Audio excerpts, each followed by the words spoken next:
people in the West, so-called leaders, and you're quite right, I mean, the European lot, although not psychopaths or outright fascists like Trump, live in their own fantasy world and unable to engage Putin personally and Russia as it objectively is, rather than Russia as it's imagined as some kind of sort of fearsome threat on the horizon.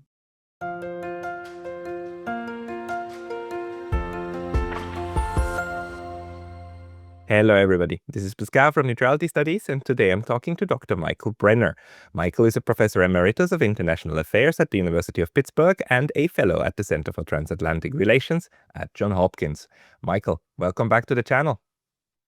Well, Pascal, I'm delighted to be back with you. Always glad talking to you. You're one of the voices and brains that actually looks at what's happening from a very realist angle at the moment. And I wanted to pick your brains a little bit on what you're thinking about the most recent occurrences in the United States when it comes to international affairs. So we had, for instance, the recent announcement or the speech by Donald Trump and Pete Hegseth towards a couple of hundred generals and admirals.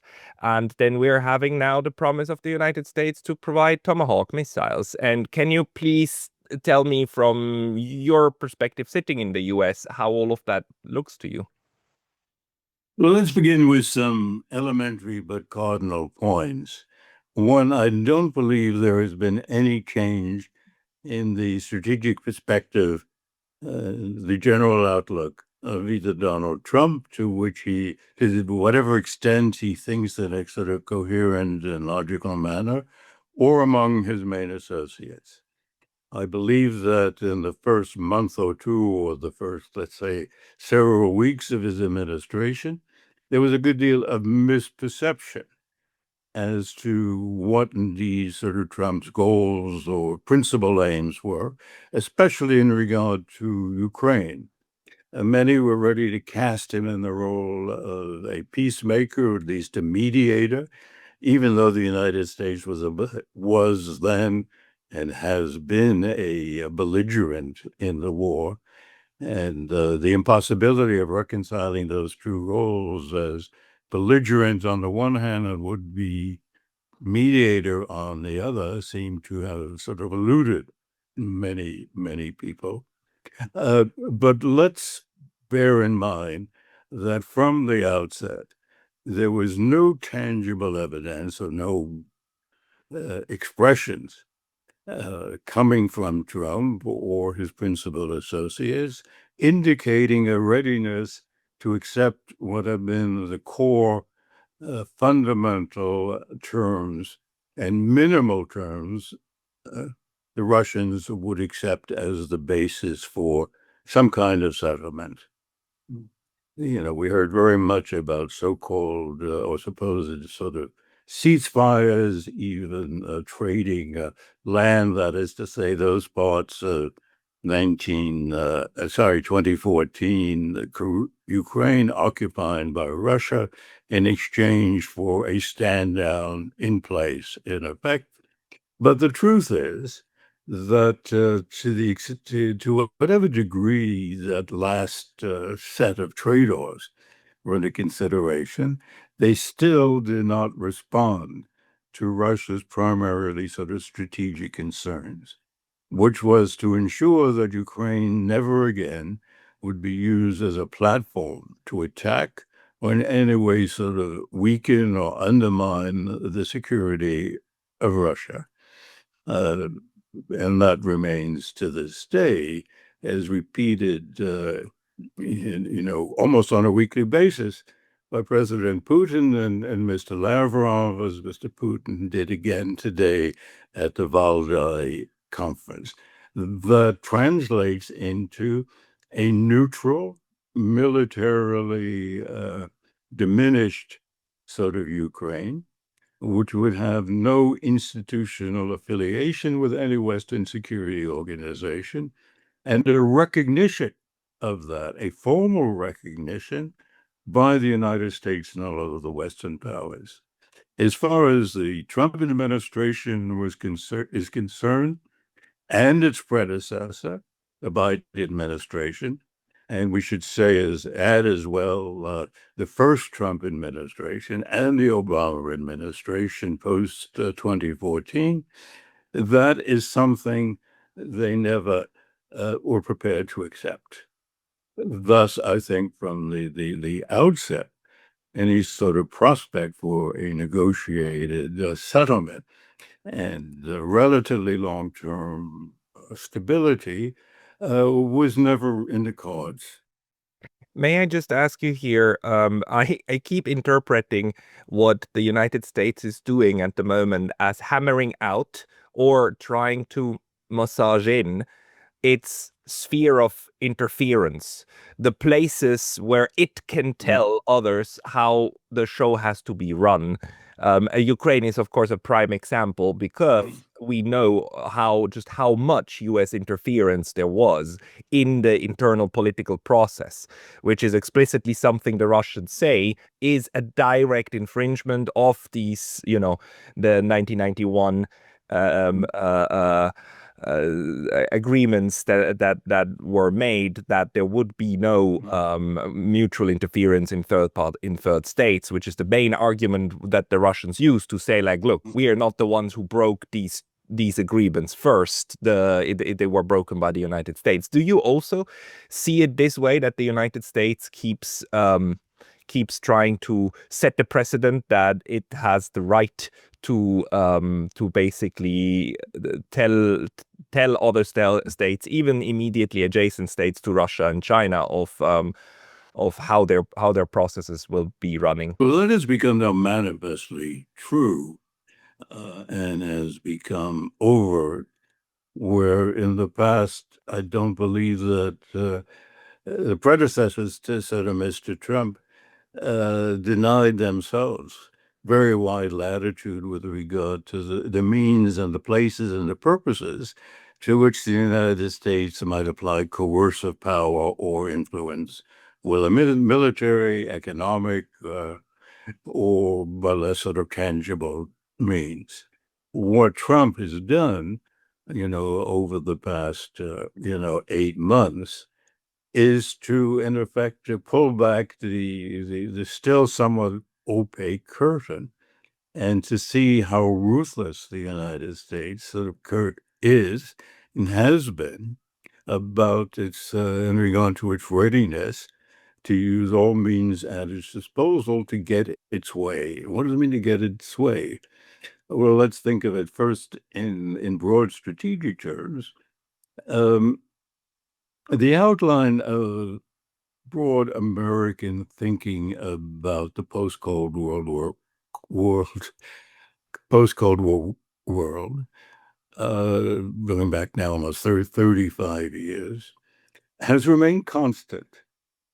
And it was very concisely stated in the famous memo of Paul Wolfowitz, which was written in March 1991 when he was a senior official in the Defense Department, was meant to, a for your eyes only memo to the president, to the Secretary of Defense. It leaked and it was disavowed by President Bush. But that document and its rather detailed outline, indeed a blueprint of how the United States should and could, in effect, not only retain a commanding position in international affairs, but be able to institutionalize a dominance that would be worldwide, geographically global, and would be durable. There was a famous memo that in which advocated that one of the sort of principal, let's say one of the principal aspects of this strategy would be to deny or to prevent the appearance of any other power that could challenge American hegemony. And hegemony, as understood and as stated very clearly in the Wolfowitz memo, really meant imperial control, if not direct physical control, de facto political control of the world system. Supposedly disavowed by the first President Bush, Bush the Elder, let's call him. In fact, the Wolfowitz perspective of the subsequent 3.5 decades has become a widely accepted, nearly sort of universal perspective held by American foreign policy elites, and one might even say by the American political class generally. And what we're seeing under Trump is the most concrete and blatant manifestations of this conviction that the United States should, indeed must, and can dictate the terms of relations with every other country that it considers of any consequence in the world, so as to ensure that dominant American position. That involves interference of all types, whether it be military, attacking Iran, whether it be commercial, with regard to the outstanding example, of course, being the tariff campaign, whether it be sort of political intimidation applied not only to prospective rivals, but not only to neutral parties like India, but even to its supposed friends and allies, always since the end of World War II, accepting a deferential attitude towards the United States, and now, in effect, obliged under pressure from Trump. I say obliged in their own view of things, I don't mean objectively, to certify the vassal status. And so there is very little that's obscure now about American intentions, American strategic purposes, or American means to reach them.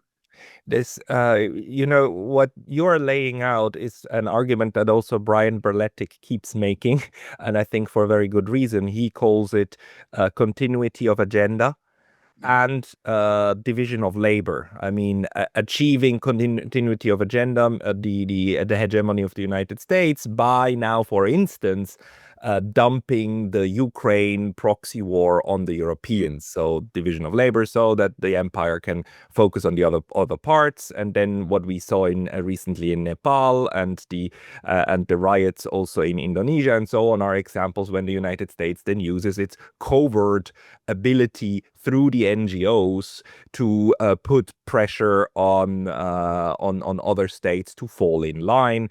And what we see in Venezuela, for instance, is just a moment when it uses outright violence in order to get its hemisphere under control.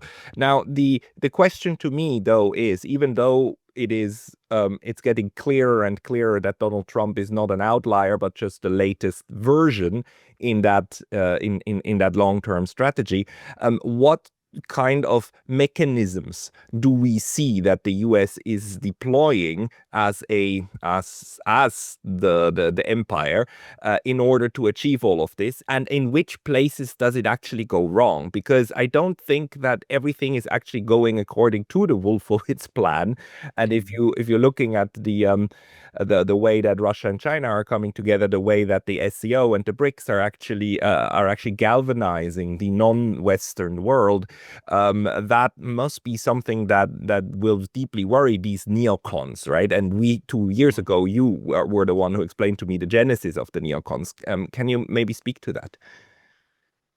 Well, I think it's a misapprehension to attribute to Trump and his entourage and his larger circle of acquaintances. Let's remember, Donald Trump speaks to and listens to all kinds of people who do not necessarily hold official positions. In his first administration, he would speak nightly to this Fox network, whatever you want to call it, newsman, sort of, commentator. The name slips my mind for the moment.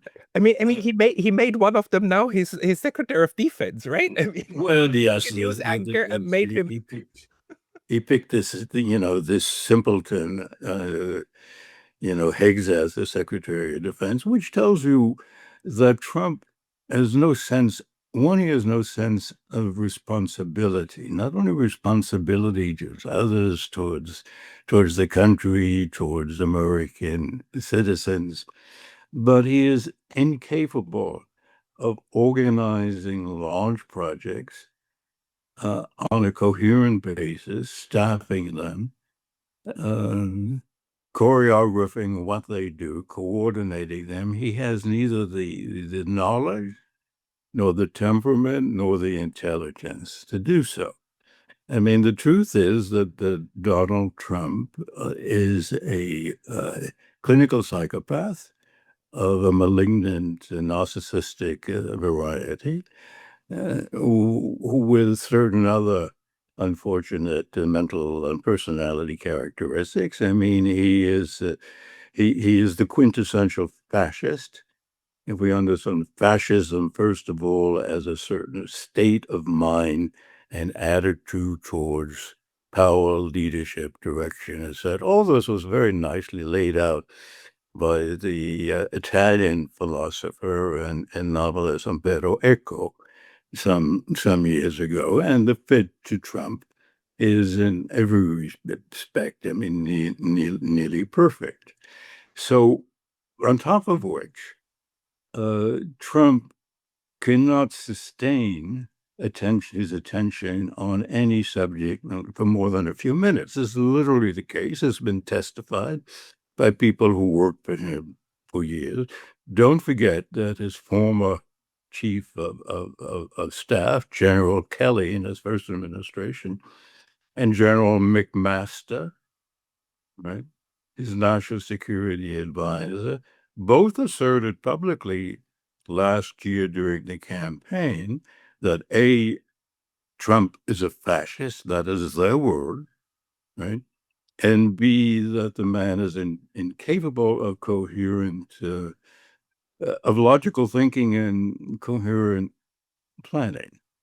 So we have to realize, therefore, that when it comes to the utterances of Donald Trump, we're talking about words strung together, or slogans strung together in almost random fashion, a process of free association, or in most cases, non-association, if you like, many of which are self-contradictory as well as sort of counterproductive, and therefore sort of susceptible of being manipulated by others around him who fix on one of Trump's obsessions and then, in effect, directed towards a particular preferred course of action, like recent steps in regard to Ukraine. And Jonathan Miller, his deputy chief of staff, apparently is very active on this. Then out comes a tweet in the middle of the night, many of which apparently not even composed by Trump, but by Miller, and then shown to him. And he says, "Yeah, that's great. That's the way I feel." And out goes the tweet. So that's what we're dealing with. Yeah, but what does this do to the system? Because there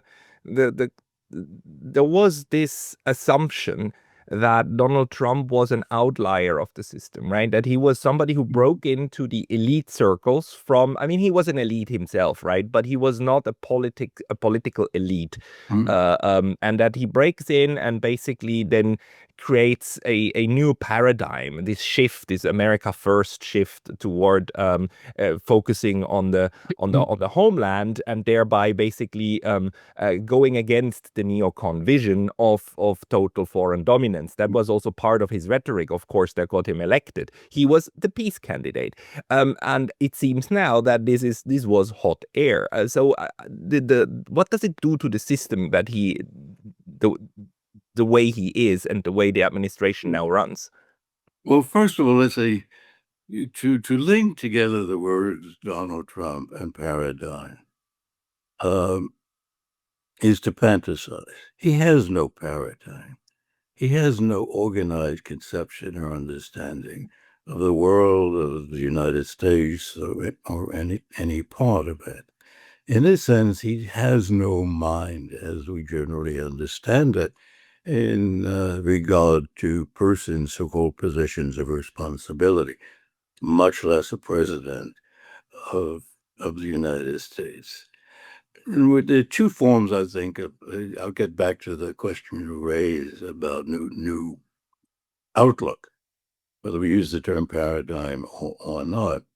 There have always been two projections. One is the projection onto him by those who voted for him. But let's remember, in American politics, 80% at a minimum of the vote is predetermined. 40% of the populace will automatically vote Republican, 40% vote Democratic. In recent, over the last some decades, it's been 45%. It's not that the others or the floating people are thoughtful independents. Quite the opposite. In fact, most so-called independents are people even less informed than the other 80 or 90%. But what you have to be, the United States is riddled with all kinds of grievances, obsessions that people have. Despite the fact that, it's not a country that in any way is endangered. It's not a country that has suffered any trauma. It's not a country where you've had, sharp ethnic, religious conflicts and divisions. It is historically unprecedented that a country like that, and let's add to that, its 40-year, 30-year tradition of constitutional democracy, should in effect opt for fascism, which is what's happening. So back to, the point is that what a lot of people did, they have a grievance about immigration, which is, by the way, greatly exaggerated in terms of its saliency for most people in the United States. If I have a grievance about all of the silliness of going on in and around not just campuses of universities, but elsewhere with transgender bathrooms and blah, blah, blah, et cetera. So the United States is replete with all these obsessions. And in what a society that to a large extent now is nihilistic, people indulge themselves by attaching meaning, personal meaning and importance to a lot of these things. So many of you, what they did, Trump came along, gave expression to some of these grievances, and they say, great guy, he's our man. Not at all thinking about who this man really is, not thinking very much about the crazy things he says, not thinking about his 23 witnessed and testified assaults on women in public places, and many, many other things, and just to the side because they were fixated on this one or two sort of particular issues. When it comes to the American political establishment, they did oppose it. The Republican establishment, such as it is, or let's say the world of the country clubs and business community, they didn't want Trump. They did oppose him. But when it became clear in 2016 that they was going to be nominated and had a chance to win, they jumped on the bandwagon. And there has been no serious opposition of any kind from the sort of traditional Republican elites to Trump ever since. Now that is classic. That's not uniquely American. We look at the history of the 20th century, particularly with regard to autocratic regimes, and in particular fascist regimes in Central and Eastern Europe, Italy, Spain, etc. And the old conservative establishment is always ready in the end to make peace with and to reconcile itself with the leader of the mob, whether it be Mussolini, whether it be Hitler, whether it be Franco, or any other places in East Europe. And let's not forget that Lloyd Blankstone, the former head of Goldman Sachs, extraordinary influential sort of person, stated on more than one occasion that if it came down to a contest between Donald Trump, right, and Bernie Sanders, who was then seeking the nominee, whether it was in 16 or 20, he would definitely vote for Trump. Bernie Sanders, as he saw it, was a greater threat to the country. No, these guys really don't think in terms of the country. To him, to Goldman Sachs, to predatory finance. Yeah, I mean, Bernie Sanders was nothing but a New Deal Democrat, all right? Was seen by Blankfein and his fellows as a greater threat. Yeah, I mean, internally, the United States at this point has transformed into an oligarchy, right? Where really the power elite and the money elite has the has the ultimate say, right? And really the elections that people are allowed to participate in is then an election which gives you literally the choice between Donald Trump and Kamala Harris. And I mean, I would never have wanted to be American in that moment. It's like it's basically the system telling you which poison do you want. But when if we abstract from that and we go back to the to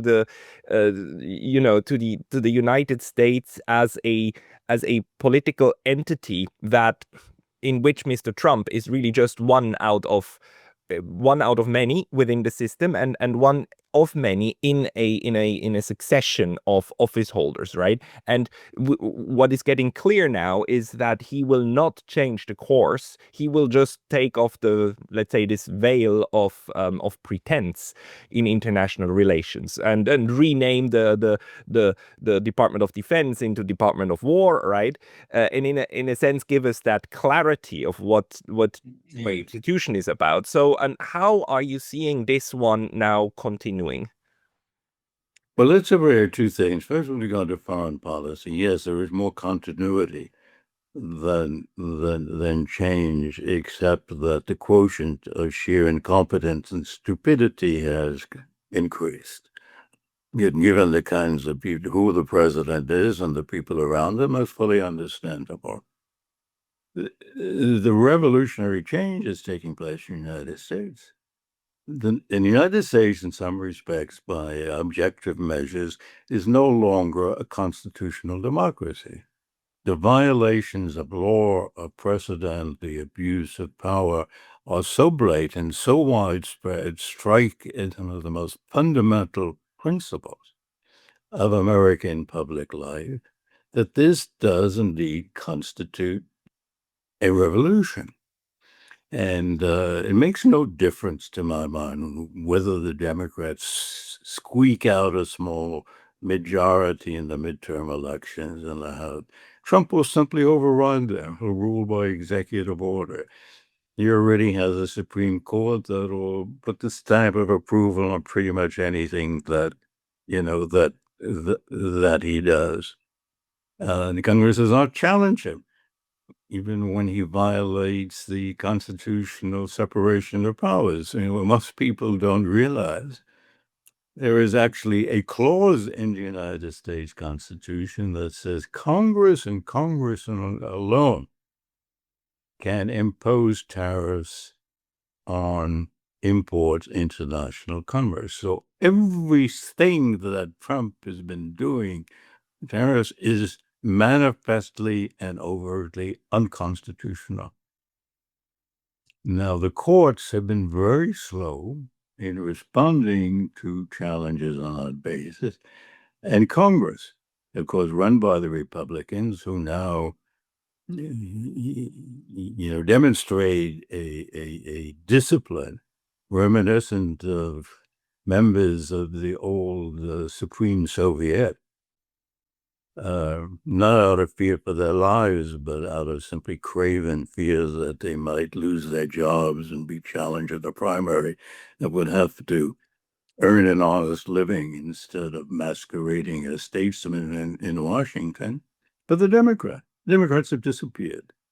There is no Democratic leadership. There is no Democratic challenge. These two men, Schumer, who's a senior Democrat in the Senate, and Jeffries in the House, are just political hacks, weak, meek men who don't have neither the stomach nor the conviction to challenge a bully like Trump. So any notion that the United States and the American political system will return, or even if you really want to be pessimistic, they could return to the status quo ante, let's say pre-2016, I personally think is utterly unrealistic.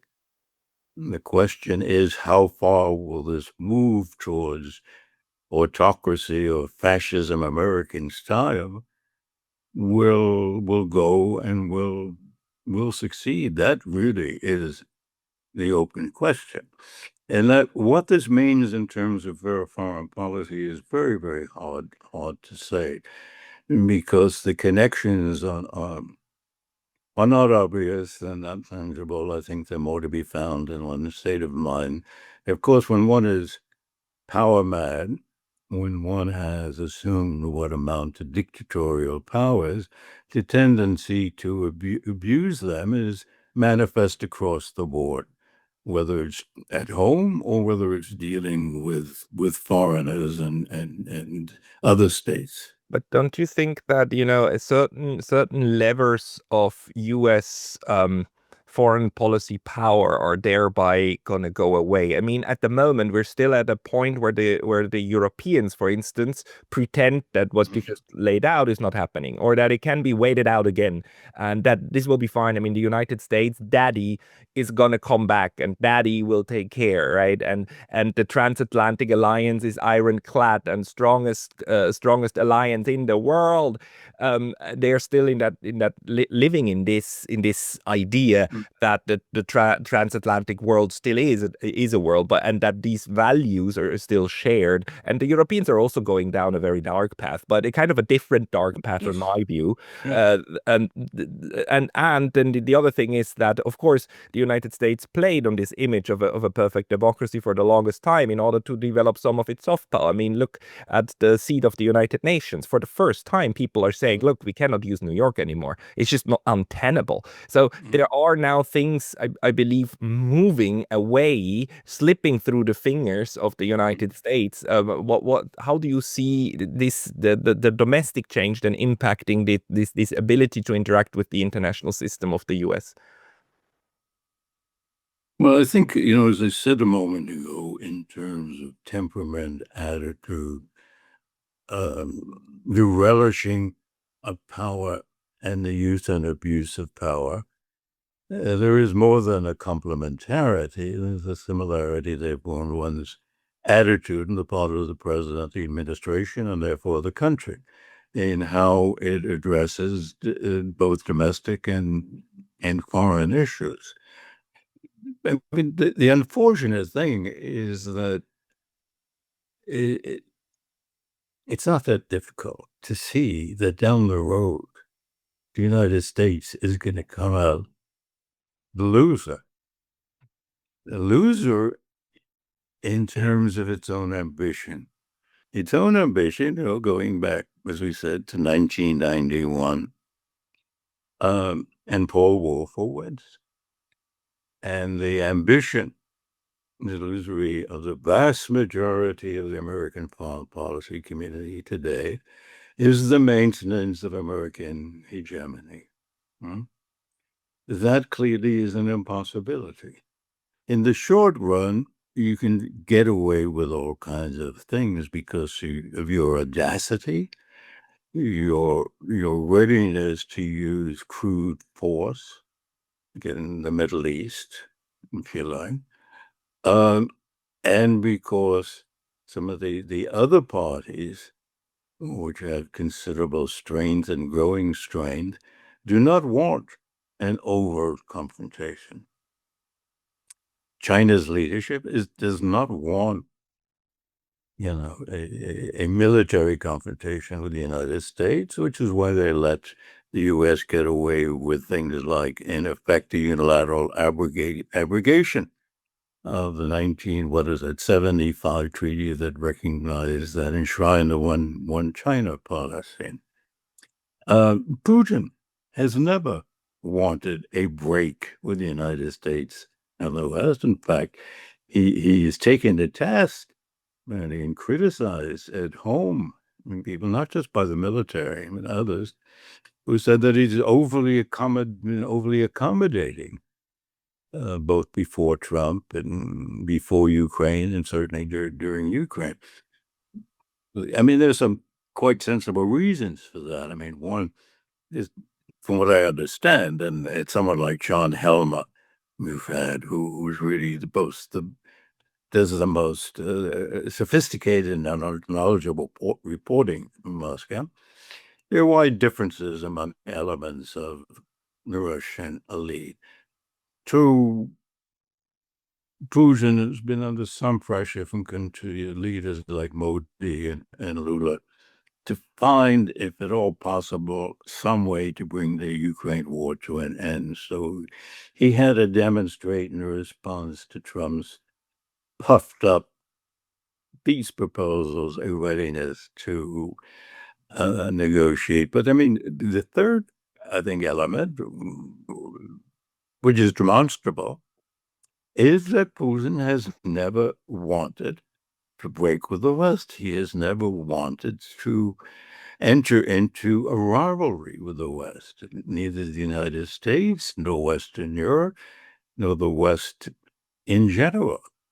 And he's held out in his own mind, I think, the hope that there could be some kind of modus vivendi found in which Russia was accorded a legitimate place in the European scene, and recognized as having its own orientation and interests, but none of which representing any kind of threat to the West. And of course, that all of his overtures, going back even to his speech in 2007 to the Munich Security Conference, which upset so many people, have never indicated otherwise. His reference to Western countries, the term he used was partners, up until the end of 2021 and the onset of the Ukraine war.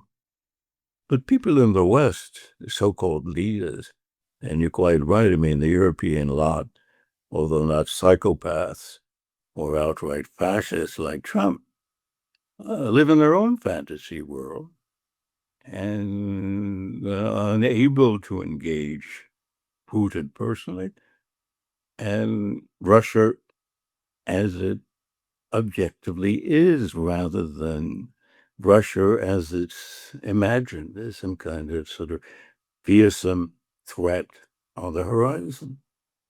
Yeah, but I mean, a lot of that is hubris and make believe, right? And this whole drumming up of the population, right? And then we have the Russia that serious analysts and so on understand has multi-layered objectives and has had political intentions to work with the West and to build this common European home. I mean, it's ever since Gorbachev, there was that idea in the room, and it never became a reality that the West would let happen. But we see let's just talk about a few more of these things that are going on right now. The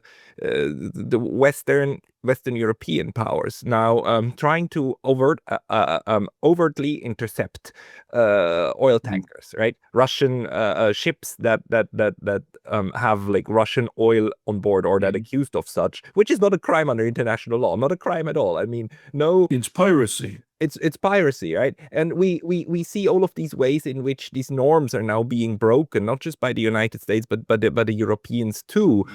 Secondary sanctions and the green lighting of Israel's blowing up buildings in Qatar and attacking left and right anyone. I mean, yeah, so not just the US, but also Israel. Are we in a general moment of the decay of the norms that even the West didn't want to touch so far? But it's strange that in the year 2025, we should find ourselves speaking in Spenglerian language and attaching tangible meaning to terms like the West and civilizational conflict, etc. But something approximating that is occurring. It is most clearly articulated in the United States because the United States simply cannot tolerate, or there's something in the collective American psyche that cannot tolerate a state of affairs in which the United States is not manifestly number one and acknowledged as such. That gets into the realm of sort of political psychology, but that is a reality, which, and as things have occurred over the last generation that have resulted in a good deal of apprehension. First, it was 9/11. What 9/11 did importance was, one, to make Americans suddenly feel vulnerable like they hadn't ever since Pearl Harbor. Yes, the Soviet Union could destroy the United States with nuclear weapons, and it was abstract. But the concrete evidence that the United States was not invulnerable was a real shock. So, the second, and that really gave a great spur to this, to embark on what now for 25 years has been a voyage of vengeance. What was the war on terror? It was not a war or an effort to deal with these sort of cells of terrorist organizations. It was a series of acts of vengeance against Arab and Muslim societies. And then soon after, it was added to the sense of lost prowess, not just vulnerability, but lost prowess because of failures. One, failures in Iraq and more overtly and embarrassingly in Afghanistan, which was a farce, right? And along with it, a recognition that China in particular, in the idea, the image is crystallized until it's now fixed in the American mind, that China indeed is capable of challenging the United States right across the board. And like in some kind of football, for the number one place, whatever that means, right? Yeah. And that is very difficult for Americans, particularly American elites. And in this sense, it's the American elites who are held accountable, not pressures percolating up from below, right? It's an idea that has been cultivated and propagated by American elites, just as it's been cultivated and fostered this sort of image of this bloody Russian bear. And there is no counter narrative anywhere except on marginal, internet sites.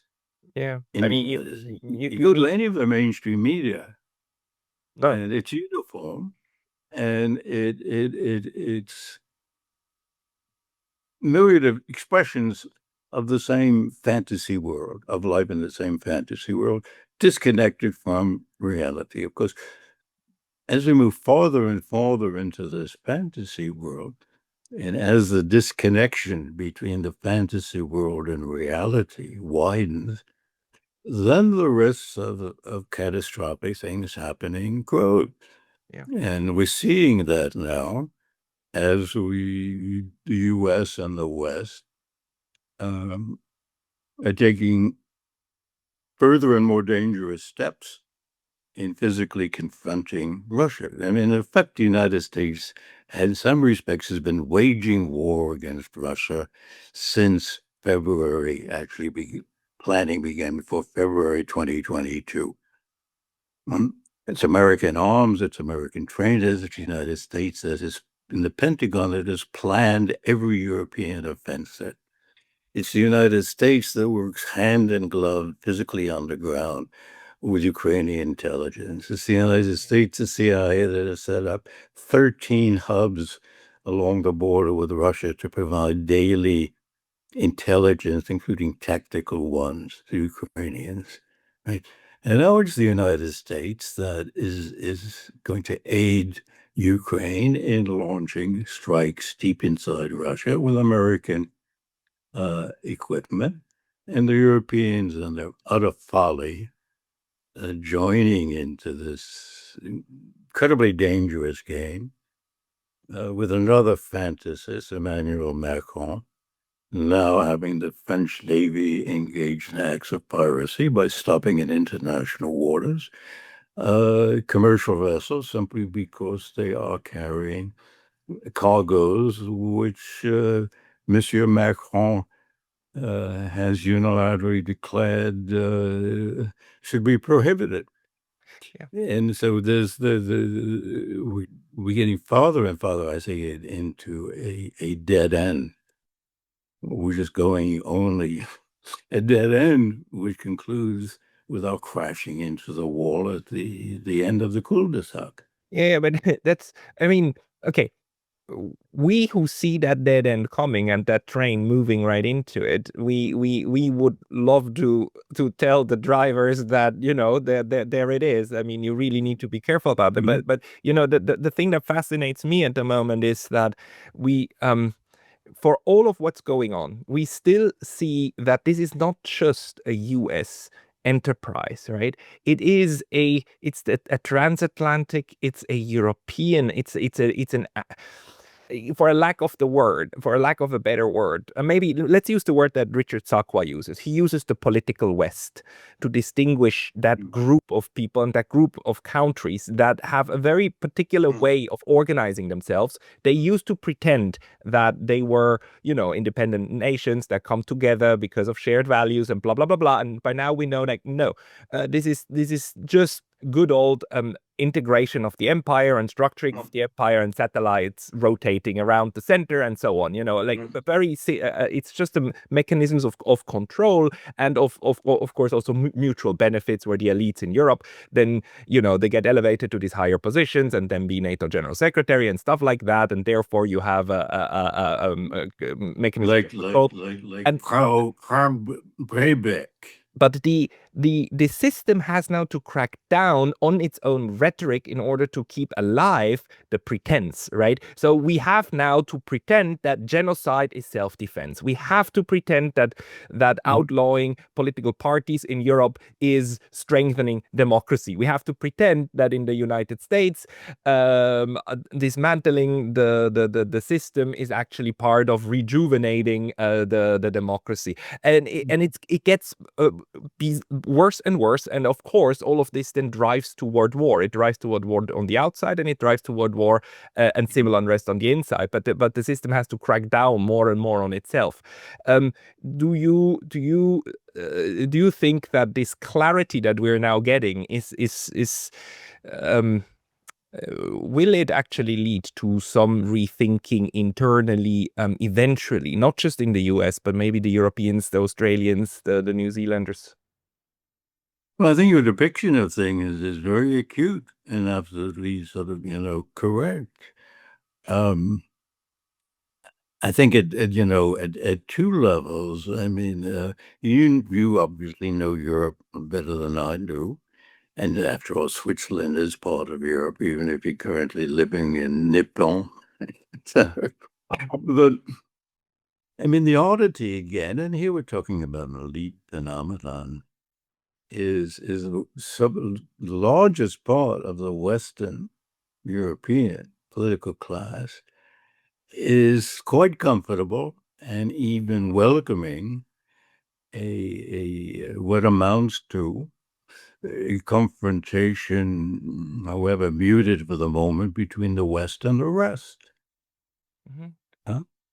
And it's the most extreme forms of this are called a British nostalgia of the Raj and the Empire, etc. And but an odd version of it seems to be pervading much of Europe. Mr. Metz in Germany, sees Germany as standing as a defender of Western civilization or Western Christianity against the barbaric Slavs from the East. Macron lives in his own fantasy world of, being a Third Empire or whatever. As regard to this pitiful character in London, Starmer. I mean, you look at these people, and not only don't they have any sense of responsibility, not only do they have any statesman-like quality, not only do they live in what's become a collective fantasy world, not only are they doing things or set on a course which obviously is going to lead to failure and worse, but they're deeply unpopular. If you add up the favorable ratings of Mr. Starmer, Mr. Macron, and Mr. Metz, they are several points cumulatively below that of Mr. Putin in Moscow. And yet these bizarre people believe that the Russian people, the Russians, will rise up against Putin if only we cut back, able to reduce oil revenues. I mean, this is pathological, in a way. And now, of course, they all support each other now. It's almost a consortium of extremely unpopular pseudo autocrats whose only interest is staying in office. The other point you make is there will be large segments of their populations are seemingly becoming disaffected, especially in Spain and in Italy, in France, Germany is beginning in England. You have these massive demonstrations, not with regard to Ukraine, but with regard to genocide, and then simply ignored. Simply ignored. You can have 500,000 people out in London, and it's a news story for not even 24 hours, 18 hours, and then it's ignored. No, nothing good can possibly come of that. I mean, and what's going to come of it, I think, is a rise of MAGA-like autocratic or whatever you want to call them movements, like in Germany, right? Like Le Pen in France. And they might, like Farage in England, which now in the polls receives more support than either the Tories or Labour. And if election were held tomorrow, assuming people would act on their stated preferences, would win a large majority. Yeah. So I think, these people should be able to gamble not only for leading their countries into disaster internationally, but corrupting and undermining their own democratic institutions. So it's a very, very strange time. And I kind of, I I don't want to go on into it. Let me just make one other brief point. This is abnormal. It's abnormal both in terms of logic, as we understand it from political theory, sociology, anthropology, whatever. And there's no historical precedence to what's happening in the US or, frankly, in Western Europe in a way. Second, the normal reaction to things happening which we don't understand, out of the ordinary, is to view them indeed as due to some kind of supernatural forces. This is what our ancestors, Paleolithic and Neolithic ancestors did, right? They populated the world with spirits and gods and goddesses in order to explain all the things that were going on, drought and floods and lightning and so forth. We do just the opposite. We're seeing all of these bizarre, dangerous, grotesque things, and we refuse to recognize them and such, and we tend to normalize them. That's certainly true in the American attitude and response and coverage of Donald Trump, a man taking rapid steps towards turning the United States into some version of fascist autocracy. And one institution after another, just bending the knee as if this is sort of something like a normal game of pressure politics, and the universities cave in, and the lower courts cave in, and the civic associations cave in, the American Medical Association, the American Bar Association. The churches remain silent, etc. In effect, I mean, the country going through one of fact is a revolution, and people straining to avoid the obvious conclusion that this is nothing at all within the range of what we might consider normal.